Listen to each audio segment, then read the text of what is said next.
మహాగణాధిపతయే నమః. ఓం గురుభ్యో నమః. ఓం శ్రీమాత్రే నమః. పరమేశ్వర స్వరూపమైనటువంటి జ్యోతిష, వాస్తు మరియు ఇతర అనేకమైనటువంటి శాస్త్రములను మనకు అందించినటువంటి మహర్షులకి నమస్కారం. హయగ్రీవ హయగ్రీవ హయగ్రీవేతి యో వదేత్ తస్య నిస్సరతే వాణి జహ్నుకన్యా ప్రవాహవత్. అరుణాం కరుణాతరంగితాక్షీం ధృతపాశాంకుశపుష్పబాణచాపాం అనిమాదిభిరావృతాం మయూకైః అహమిత్యేవ విభావయే భవానీం. శ్రీమాత్రే నమః. ప్రేక్షకులకి ఆ లలితాంబిక అమ్మవారి యొక్క అనుగ్రహం పరిపూర్ణంగా కలగాలని మనస్ఫూర్తిగా కోరుకుంటూ మనం ఈరోజు చెప్పుకోబోయేటువంటి ఈ క్రోధినామ సంవత్సరంలో ద్వాదశ రాసుల వారికి ఆదాయము, వ్యయము, రాజ్యపూజ్యము, అవమానము ఏ విధంగా ఉంది, మరి అలా ఉన్నప్పుడు అవి అలాగే అనుభవించాలా, వాటిని మనం ఏదైనా మన సంకల్పంతో, ఒక మంత్రంతో, దానంతో మార్చుకోవచ్చా, మార్చుకునే మార్గం ఎలా ఉంది, అదేవిధంగా ఈ క్రోధినామ సంవత్సరంలో ప్రపంచవ్యాప్తంగా ఎటువంటి ఫలితాలు ఉన్నాయనేటువంటిది కూడా ఆఖరిలో చెప్తాను. సో మనం ఒక్కొక్క రాశి పరంగా మనం చెప్పుకుంటూ వెళ్దాం. అయితే మనకి ఇక్కడ ఏంటంటే ఈ గ్రహాలు ఏవైతే ఉన్నాయో మనం సంవత్సర ఫలితాలు చెప్పేటప్పుడు మేజర్ ప్లానెట్స్ని మాత్రమే తీసుకుంటాం. అంటే ఏవేవి? రాహువు, కేతువు. కాలానికి కారకుడు రాహువు, మోక్షానికి కారకుడు కేతువు, జీవుడికి కారకుడైన గురువు, కర్మకారకుడైన శని. సంవత్సర ఫలితాలు కాబట్టి నెల ఫలితాలు చెప్పేటప్పుడు మిగతా ప్లానెట్స్ అన్నింటినీ తీసుకుంటాం. అయితే ఇక్కడ ఈ గురువు ప్రస్తుతం మేషరాశిలో ఉంటూ 2వ తేదీ 5వ నెల 2024 నుంచి వృషభంలోకి మారుతున్నాడు, గుర్తుపెట్టుకోండి. అదేవిధంగా శని భగవానుడు కూడా మనకి నెక్స్ట్ ఇయర్ అంటే వచ్చే సంవత్సరం 30వ తేదీ 3వ నెల 2025 నుంచి కుంభంలోకి మారుతున్నాడు, మకరంలో ఉన్న శని భగవానుడు. అయితే ముందుగా మేషరాశి వారికి కనుక చూసుకున్నట్లయితే ఆదాయము, వ్యయము, రాజ్యపూజ్యం, అవమానం ఇవి ఎలా ఉన్నాయి అని చెప్పి చూసుకున్నట్లయితే ఆదాయం 8, వ్యయం 14, రాజ్యపూజ్యం 4, అవమానం 3. ఆదాయం అంటే ఏమిటి? మనకు వచ్చేటువంటి monthly income or per annum income తీసుకుంటే అందులో వ్యయం 14 ఉంది. అంటే ఇక్కడ ఏంటి, ఏమర్థం చేసుకోవాలి మనము? మరి మేషం వారికి వ్యయాన్ని ఇచ్చే గ్రహాలు ఎక్కువగా ప్రభావం చూపిస్తున్నాయా, ఆదాయాన్ని ఇచ్చేటువంటి గ్రహాలు అసలు ఎక్కడా ప్రభావం చూపించట్లేదా అంటే కాదు. ఈ వ్యయం అనేటువంటి తగ్గించుకోవాలంటే ఏం చేయాలో కూడా చెప్తాను నేను మీకు. ప్రధానంగా ఇక్కడ ఆదాయం పెరగాలి, వ్యయం తగ్గాలి. మనకి మరి ఇది ఇలా ఉందండి పంచాంగంలో, ఇలాగే మనం అయిపోవాలా, మనకి ఏ మార్గం లేదా అంటే ఖచ్చితంగా ఉందని చెప్పి చెప్తుంది శాస్త్రం. ఏం చేయాలి దీనికి చూసుకున్నట్లయితే 14 ఉన్నది తగ్గాలి, 8 ఉంది పెరగాలి. మీకు మనం ఇందాక మన గ్రహస్థితిలో మే 2వ తేదీ నుంచి గురువు మారుతున్నాడని చెప్పుకున్నాం. అంటే ఏమిటి? గురువు ధనాన్ని ఇచ్చే కారకుడు, ఆయన 2వ స్థానంలో ఉన్నాడు. రాహు యొక్క ఎనర్జీస్తో 2వ స్థానంలో ఉన్నాడు. అంటే ఏమిటి? మీ యొక్క ఆదాయం పెరగాలంటే మీరు చేయవలసింది ఏమిటి? ఇక్కడ చూసుకున్నట్లయితే దత్తాత్రేయుడు యొక్క ఆరాధన చేసుకోవాలి. రెండవది వ్యయం తగ్గాలి. 12వ స్థానంలో చూస్తే రాహు ఉన్నాడు, అందుకని ఏం చేయాలి? మినుములు ఉంటాయి, కేజింబావు మినుములు, సిమెంట్ కలర్ వస్త్రము దానంగా ఇస్తున్నట్లయితే మీ వ్యయం అనేటువంటిది తగ్గుతుంది. 8 ఉంది కదా ఆదాయం, వ్యయం 14 ఉంది కదా, తగ్గించుకుంటే. అయితే ఇక్కడ వ్యయస్థానంలో మనం ఇంకో పని కూడా చేయొచ్చు. ఇన్వెస్ట్మెంట్ చేస్తూ ఉంటాం చూసారా, ఒక్కోసారి మనం ఫలానాది కొన్నామండి, ఫలానా ఒక ల్యాండ్ కొన్నాము, గృహం కొన్నాము, ఏదో కొనుక్కున్నాం, సంథింగ్ బంగారం ఇన్స్టాల్మెంట్లో తీసుకున్నాము. అప్పుడు అదొక ఖర్చు కిందకే వస్తుంది, కానీ మనకు అక్కడ వస్తువు మిగులుతుంది, గృహమో, వాహనమో, బంగారమో ఏదో ఒకటి. ఇలాంటి సమయంలో వ్యయం ఎక్కువ ఉంది అన్నప్పుడు మీరు గనక కొనే పని చేశారనుకోండి, ఇన్స్టాల్మెంట్లో మంత్లీ ఇంత ఖర్చు అయ్యేలా చేశారనుకోండి, గ్రహస్థితి ఏం చేస్తుందంటే మీరు ఇది ఇంత ఖర్చు పెట్టాలనేటువంటి యోగాల్లో మీరు ఆల్రెడీ ఖర్చు పెడుతున్నారు కాబట్టి వేరే రకమైనటువంటి ఖర్చు మీకు రాదు. అంటే ఆకస్మికంగా ఏదో అనారోగ్యమనో అదనో ఇదనో ఇబ్బంది పడుతూ ఉంటాం, అటువంటివి రాకుండా ఉంటుంది. అయితే ఇక్కడ ఖర్చులు తగ్గడానికి 1 మినుములు దానంగా ఇవ్వడం, 2 దుర్గాదేవిని ఆరాధించడం ఖర్చు తగ్గాలి అంటే ఇవి చేయాలి. మరి ఆదాయం పెరగాలండి, దత్తాత్రేయుడు, ఎందుకంటే 2వ స్థానంలో గురువు వచ్చి కూర్చుంటున్నాడు, దత్తాత్రేయుడితో పాటు గణపతి ఆరాధన కూడా చేయండి ఆదాయం పెరగడానికి. వీలైతే ఉలవలు దానంగా ఇవ్వండి, గణపతి క్షేత్రాలకు ఎక్కువ వెళ్తూ ఉండండి, ఖచ్చితంగా మీకు ఆదాయం పెరిగి తీరుతుంది. మరి ఇక్కడ మరొకటి రాజ్యపూజ్యం 4, అవమానం 3 అని ఉంది. రాజ్యపూజ్యము అంటే మిమ్మల్ని మెచ్చుకునేవారు, మిమ్మల్ని సత్కరించేవారు, మెచ్చుకునేవారు. అవమానం అంటే 3 ఉంది. అంటే దాదాపుగా 4 మెచ్చుకుంటే 3 మిమ్మల్ని ఏదో ఒక మైనస్ మీలో చూపిస్తూ మిమ్మల్ని ఇబ్బంది పెట్టేవారు 3 ఉన్నారనమాట. మరి దీన్ని ఎలాగా? ప్రతి ఒక్కరికి అవమానించే వాళ్ళ సంఖ్య తక్కువగా, మెచ్చుకునే వాళ్ళ సంఖ్య ఎక్కువగా ఉండాలనే కోరుకుంటాం. అంతేగాని ఎవరు కూడా నన్ను మెచ్చుకునే వాళ్ళ సంఖ్య ఎక్కువ ఉండాలని అనుకోరు కదా, తక్కువ ఉండాలని అనుకోరు కదా. కాబట్టి ఏంటంటే ఇక్కడ మీరు అర్థం చేసుకోవాల్సినటువంటిది గమనించుకున్నట్లయితే, ఇక్కడ రాజ్యపూజ్యం పెరగడానికి ఎప్పుడు కూడా లగ్నము, దశమము బాగా తోడ్పడతాయి. రాజ్యపూజ్యాలు పెరగాలి అంటే మీరు ఏం చేయాలి? రాజ్యపూజ్యం పెరగాలంటే మీ యొక్క జన్మజాతకంలో ఉండేటువంటి, అంటే ప్రజెంట్ ఉన్నటువంటి గోచార గ్రహాల యొక్క స్థితిని కనుక గమనించినట్లయితే మీకు రాజ్యపూజ్యం అనేటువంటిది పర్టికులర్గా గుర్తుపెట్టుకోండి. ఇది కొంచెం కాలభైరవ అష్టకం చేసుకోవడం ద్వారా, సూర్య నమస్కారాలు, సహజంగానే ఈ మేషం వారు ఏంటంటే సూర్య నమస్కారాలు ఎక్కువగా చేసుకుంటూ ఉండాలి. ఎంత సూర్య నమస్కారాలు చేసుకుంటూ ఉంటే అంత మీకు రాజ్యపూజ్యం అనేటువంటిది పెరుగుతుంది.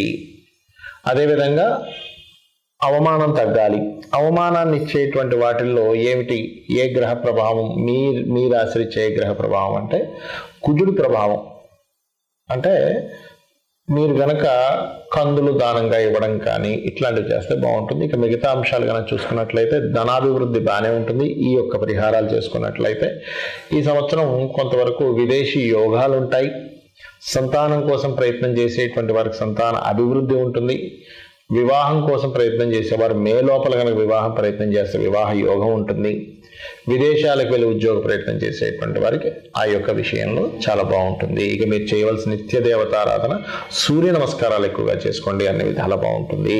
మరి ఈ క్రోధినామ సంవత్సరంలో భౌగోళికంగా దీన్ని ముండేన్ ఆస్ట్రాలజీ అంటారు. అంటే బయట పరిస్థితులు ఎట్లా ఉంటాయి? క్రోధి అంటే క్రోధములు, ఒకరి మీద ఒకరికి విద్వేషాలు, కోపాలు పెరిగేటువంటి గ్రహస్థితి నడుస్తుంది. ఆల్రెడీ ఫిబ్రవరి నుంచి ప్రారంభం అయిపోయింది అనుకోండి. ఇదేదో క్రోధినామ సంవత్సరం వచ్చేటప్పుడే అని కాదు, ఫిబ్రవరి నుంచి గ్రహస్థితి అనేది స్టార్ట్ అయిపోయింది. ఎందుకంటే ముఖ్యంగా గొడవలకి కారకుడైనటువంటి కుజుడు శత్రుగ్రహాలతో, శత్రు రాసులతో సంబంధాలు కలిగి ఉంటున్నారు. అంటే ఏమిటి? ఈ యొక్క క్రోధినామ సంవత్సరం కంటే ముందే కుజుడి యొక్క సంచారం మకరం నుంచి ప్రారంభమై రవితో కలుస్తూ, దాని తర్వాత మనకి కుంభంలో ఉండేటువంటి శనితోని, దాని తర్వాత మీనంలో ఉండే రాహుతోని, వీటన్నిటిని క్రాస్ చేసుకుని వెళ్తున్నాడు కుజుడు. దీనివల్ల ఏమిటి? రాజులకి కొంతవరకు ముప్పు. అంటే పెద్ద పెద్ద వాళ్ళు కొన్ని కారాగార సంబంధంగా వెళ్ళవలసిన పరిస్థితి రావడం. ఎందుకు అంటే ఇక్కడ శని, రవి, ముఖ్యంగా రాజులకు కారకుడైన రవి మన శనిని రాహుని దాటుకొని వెళ్ళాలి. అదేమిటి? పెద్ద పెద్ద పోస్టులో ఉండేటువంటి వారు కావచ్చు, సీఎంలు కావచ్చు, మంచి రాజకీయ నాయకులు కావచ్చు, ఎవరైనా సరే కొంత జైలు పాలయ్యేటువంటి యోగము, లేకపోతే వాళ్ళకి బాగా అవమానం కలిగేటువంటి విషయాలు, ఎక్స్పెక్టేషన్స్ అంతా తారుమారయ్యేటువంటి విషయాలని కలిగింపజేస్తాడు, ముఖ్యంగా రాజుల విషయంలో. ఒకటి. రెండవది, రాజుల మధ్యన గొడవ, అంటే ఏదైనా కొద్దిపాటి యుద్ధ వాతావరణము. అదేవిధంగా కుజుడు పోలీస్కి వీటికి కారకుడు కదా, కాబట్టి ఇతని సంచారం కూడా దీని మీద ప్రయాణం జరుగుతుంది. కాబట్టి ఈ మిలిటరీ రిలేటెడ్ సంబంధించిన సరిహద్దుల్లో కొంత గొడవ వాతావరణం ఉండడం, ముఖ్యంగా అతి ముఖ్యంగా మీనరాశిలో రాహు సంచారం జరిగేటప్పుడు ప్రత్యేకంగా 2 విధాల ఇవి జరుగుతుంటాయి. ఏమిటి అంటే, ఒకవైపు ధార్మిక సంబంధించినటువంటి విషయంలో ఇంప్రూవ్మెంట్స్ జరుగుతూ ఉంటాయి, మరొక వైపు ధార్మిక సంబంధించిన విషయాలను కాపాడుకోవాల్సిన పరిస్థితి కూడా వస్తూ ఉంటుంది. అంటే నెగటివ్ అండ్ పాజిటివ్ స్ప్రెడ్ అనేది చాలా ఎక్కువగా జరుగుతుంది. దేని మీద? సనాతన ధర్మ సంబంధించిన విషయాలపైన ఓవర్గా జరుగుతుంది. అంటే ఎట్లాగా? ఒకవైపు విపరీతమైనటువంటి ఆలయ నిర్మాణాలు, వాటి విషయంలో పురోగతి ఎంత వస్తుందో, ఒకవైపు మత కల్లోలాలకు సంబంధించిన విద్వేష సంపూరితమైనటువంటివి ఈ యూట్యూబ్లో అప్లోడ్ చేయడం కానీ, దాని మీద కొంతవరకు ఘర్షణ వాతావరణం ఏర్పడడం కానీ, దానివల్ల కొంతవరకు అల్లర్లు ఏర్పడడం కానీ, ఈ అల్లర్లు, గొడవలు, యుద్ధాలు ఇటువంటివి పెరుగుతాయి ఈ కాంబినేషన్స్ ఉన్నప్పుడు పర్టికులర్గా. ఏమంటే మరి ఓన్లీ క్రోధినామ సంవత్సరం వరకైనా దీని ప్రభావము అంటే, గుర్తుపెట్టుకోండి, ఇక్కడి నుంచి 4 సంవత్సరాల పాటు ఈ సనాతన ధర్మం అనుకోండి, లేనట్లయితే హైందవ సంబంధించిన అనుకోండి, లేకపోతే ధార్మికమైనటువంటి విషయాలకు సంబంధించింది అనుకోండి, దీని మీద ప్రభావం ఉంటుంది. అదేవిధంగా లాయర్లు, జడ్జులు, కొంతమంది ఎవరైతే ఉంటారో అంటే ధర్మాన్ని కాపాడేటువంటి వారి మీద కూడా కొంతవరకు ఇబ్బందికరమైనటువంటి వాతావరణం ఏర్పడుతూ ఉంటుంది, గుర్తుపెట్టుకోండి. అలాగే మరొక విషయం ఏంటంటే ఈ కాంబినేషన్స్ మరి దీని నుంచి ఎలా బయటపడాలి సామాన్య ప్రజలు అని చెప్పి చూసుకున్నట్లయితే ఒకటి గుర్తుపెట్టుకోండి, చండీ పారాయణం. మీరు ఎంత చండీ పారాయణం చేస్తే అంత బాగుంటుంది, గుర్తుపెట్టుకోండి. అలాగే దుర్గా, ఓం దుమ్ దుర్గాయ నమః. ఈ రెండు ఎవరైతే ఎక్కువగా పాటిస్తూ ఉంటారో, దీంతో పాటు మీనరాశిలో రాహు యొక్క సంచారం అనేటువంటిది పితృదేవతలకి చేసుకుంటూ ఉండాలంటే పితృదేవతల కోసమని మీరు అమావాస్య వచ్చినప్పుడు స్వయం పాకం ఇవ్వడం కనుక చేయగలిగితే అద్భుతమైన ఫలితాలు చూస్తారు. చాలా మంది చూడండి, ఏమంటే నాకు ఏం చేయాలో అర్థం కావట్లేదు, ఎన్ని పూజలు చేసినా ఫలితాలు రావట్లేదు అన్నప్పుడు పితృదేవత అనుగ్రహం అక్కడ లోపించిందని అర్థం. కాబట్టి ఇది కూడా చేయాలి. మరి ఇప్పటి వరకు మనం ఈ క్రోధినామ సంవత్సరం ఆదాయ వ్యయాలు ఇవన్నీ చెప్పుకున్నాం. మరి ఇదేనా అంటే కాదు. మీ జన్మజాతకం ఈజ్ మోస్ట్ ఇంపార్టెంట్, గుర్తుపెట్టుకోండి. మీ జన్మజాతకంలో లగ్నం ఎలా ఉంది, మీరు ఏ సమయంలో, ఏ తారీఖుని, ఏ నెల, ఏ సంవత్సరంలో, ఏ ప్రాంతంలో జన్మించారో దాన్ని బట్టి మీ లగ్నము, మీ లగ్నంకు ఉన్న బలాన్ని బట్టి గోచారంలో ఏ ఆదాయ వ్యయాలు వచ్చినా, ఎన్ని అవమానాలు రాజపూజ్యాలు వచ్చినా మీ జన్మజాతకం ఈజ్ మోస్ట్ ఇంపార్టెంట్. ఇది మెయిన్గా రూల్ చేస్తుంది, గుర్తుపెట్టుకోండి. ఇక రెండవది ఏంటంటే మీకు ధనం ఏ మార్గంలో వస్తుంది, మీరు ఏ మార్గంలో ప్రయత్నం చేయాలి, ఏ దిశ మీకు బాగా కలిసి వస్తుంది. గృహం నిర్మాణానికి, గృహంలో ఉండడానికి, అది రెంట్ అయినా ఓన్ హౌస్ అయినా మీరు ఏ విద్యని అభ్యసిస్తే బాగుంటుంది. మీరు ప్రొఫెషనల్గా ఇబ్బంది పడుతున్నారంటే మీ దశమ స్థానాధిపతి ఎలా ఉన్నాడు, ఇన్వెస్ట్మెంట్స్ ఎప్పుడు చేయాలి, ఎప్పుడు చేయకూడదు, విదేశాలకు వెళ్తే బాగుంటుందా, ఇక్కడ ఉంటే బాగుంటుందా. అదేవిధంగా మీరు పర్టికులర్గా మీ యొక్క జన్మజాతకంలో ఉండేటువంటి కాంబినేషన్స్ ఏవైతే ఉన్నాయో మీకు ఎటువంటి పరిస్థితులు మీకు అనుకూలిస్తాయి, అంటే ఏ మార్గంలో ఉంటే మీకు పరిస్థితులు అనుకూలిస్తాయి. వివాహం చేసుకునే సమయం ఎప్పుడు, వివాహం ఎప్పుడు చేసుకోకూడదు. చాలామంది తెలియక రాంగ్ టైంలో చేస్తూ ఉంటారు. ఇన్వెస్ట్మెంట్స్ కావచ్చు, వివాహం కావచ్చు, ఏదైనా కానీ ఇటువంటివన్నీ కూడా మీ జన్మజాతకంలోనే తెలుస్తాయి. మరి ఇవన్నీ ఎందుకు చెప్పుకుంటున్నామని ఈ గోచార ఫలితాలంటే ప్రతి మనిషి తన నిర్ణయం వేరు, బయట ఉండే వాతావరణం వేరు. ఈ రెండు మ్యాచ్ అయినప్పుడు సక్సెస్ ఉంటుంది, ఈ రెండు మ్యాచ్ అయినప్పుడు అంతంత మాత్రంగా ఉంటుంది లైఫ్. కాబట్టి మీ జన్మజాతక ఫలితాలని, ఈ గోచార ఫలితాలని రెండింటిని తెలుసుకుంటూ అమ్మవారి యొక్క ఆరాధన, పితృదేవతల యొక్క ఆరాధన చేసుకుంటూ వీరి యొక్క అనుగ్రహం మీరు పరిపూర్ణంగా పొందాలని మనస్ఫూర్తిగా కోరుకుంటూ శ్రీమాత్రే నమః.